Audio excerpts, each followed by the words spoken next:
চীন বনাম বাংলাদেশ। চীন একটি বিশাল দেশের নাম, যা বিশ্বের সবচেয়ে বেশি জনসংখ্যার দেশ। অন্যদিকে বাংলাদেশ একটি ছোট দেশ হলেও এদেশের জনসংখ্যাও উল্লেখযোগ্য। বন্ধুরা, আজকের ভিডিওতে আমরা এই দুটি দেশ নিয়ে একটি কম্প্যারিজন করব। কম্প্যারিজনে আমরা দুই দেশের বর্তমান অর্থনীতি, জনসংখ্যা, শিক্ষা ব্যবস্থা এবং সামরিক শক্তি নিয়ে আলোচনা করব। ভিডিও শেষে আপনারা বুঝতে পারবেন বর্তমান সময়ে কোন দেশ বেশি উন্নতি লাভ করেছে। চীনের সরকারি নাম হচ্ছে গণপ্রজাতন্ত্রী চীন। দেশটি স্বাধীনতা লাভ করে 1949 সালে দখলদার জাপান ও অন্যান্য বিদেশি শক্তির কাছ থেকে।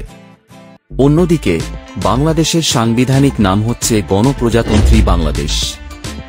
বাংলাদেশ স্বাধীনতা লাভ করে 1971 সালে পাকিস্তানের কাছ থেকে।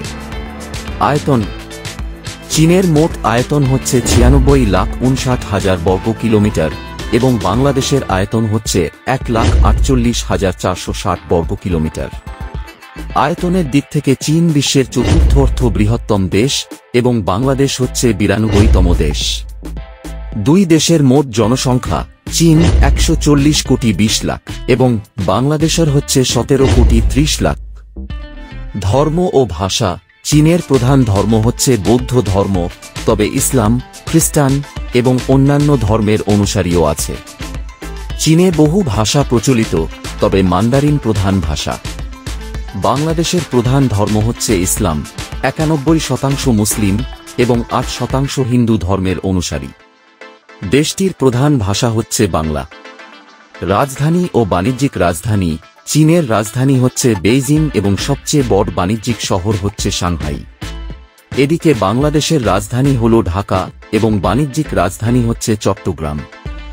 অর্থনীতি: চীন একটি উন্নয়নশীল দেশ হলেও বিশ্বের অন্যতম বৃহত্তম অর্থনীতি দেশ। দেশটির অর্থনীতি মূলত শিল্প ও প্রযুক্তিভিত্তিক। অন্যদিকে বাংলাদেশও একটি উন্নয়নশীল দেশ, যার অর্থনীতি মূলত কৃষি ও তৈরি পোশাক শিল্পের উপর নির্ভরশীল। 2024 সালে চীনের মোট জিডিপি হচ্ছে 15 ট্রিলিয়ন মার্কিন ডলার এবং বাংলাদেশের মোট জিডিপি 465 বিলিয়ন মার্কিন ডলার। চীনের মাথাপিছু আয় হচ্ছে 10,450 মার্কিন ডলার এবং বাংলাদেশের মাথাপিছু আয় 2765 মার্কিন ডলার। গোল্ড রিজার্ভ: চীনের মোট স্বর্ণের মজুদ রয়েছে 1948 টন, যা বিশ্বের অন্যতম বৃহত্তম এবং বাংলাদেশে স্বর্ণের মজুদ রয়েছে 14 টন। দারিদ্র্যের হার: চীনে দারিদ্র্য হার প্রায় 1.7%, বাংলাদেশে দারিদ্র্যের হার প্রায় 18.7%। বন্দর: চীন বিশ্বের অন্যতম বৃহৎ বন্দরগুলো নিয়ন্ত্রণ করে, যেমন সাংহাই বন্দর এবং শেনঝেন বন্দর। এসব বন্দর আন্তর্জাতিক বাণিজ্যে গুরুত্বপূর্ণ ভূমিকা পালন করে এবং চীনের অর্থনীতির বড় একটি অংশ। এদিকে বাংলাদেশের প্রধান বন্দর হল চট্টগ্রাম বন্দর, যা দেশের প্রধান আন্তর্জাতিক বাণিজ্যিক বন্দর। এছাড়াও মোংলা বন্দরও গুরুত্বপূর্ণ। এই বন্দরের মাধ্যমে বাংলাদেশের বহির্গমন ও আমদানির প্রায় সমস্ত অংশ পরিচালিত হয়। বিদ্যুৎ উৎপাদন: চীনের উৎপাদন ক্ষমতা 2200 গিগাওয়াটেরও বেশি এবং বাংলাদেশের উৎপাদন সক্ষমতা 22,000 মেগাওয়াট। পরিবহন ব্যবস্থা: চীনের মোট সড়ক পথ হচ্ছে প্রায় 50 লাখ কিলোমিটার এবং রেলপথ প্রায় 1,38,000 কিলোমিটার। দেশের মোট বিমানবন্দর সংখ্যা প্রায় 235টি। বাংলাদেশের মোট সড়ক পথের দৈর্ঘ্য প্রায় 21,000 কিলোমিটার এবং রেলপথ প্রায় 2,900 কিলোমিটার। দেশের মোট বিমানবন্দর সংখ্যা 22টি।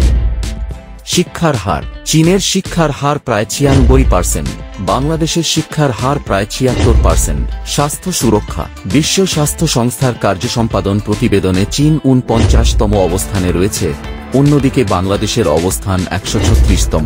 সর্বাধিক ধনী ব্যক্তি: চীনের সবচেয়ে ধনী ব্যক্তি হলেন ঝং শানশান, যার মোট সম্পত্তির পরিমাণ প্রায় 74 বিলিয়ন মার্কিন ডলার এবং বাংলাদেশের সবচেয়ে ধনী ব্যক্তি হলেন মোহাম্মদ আজিজ খান, যার মোট সম্পদ প্রায় 1 বিলিয়ন মার্কিন ডলার।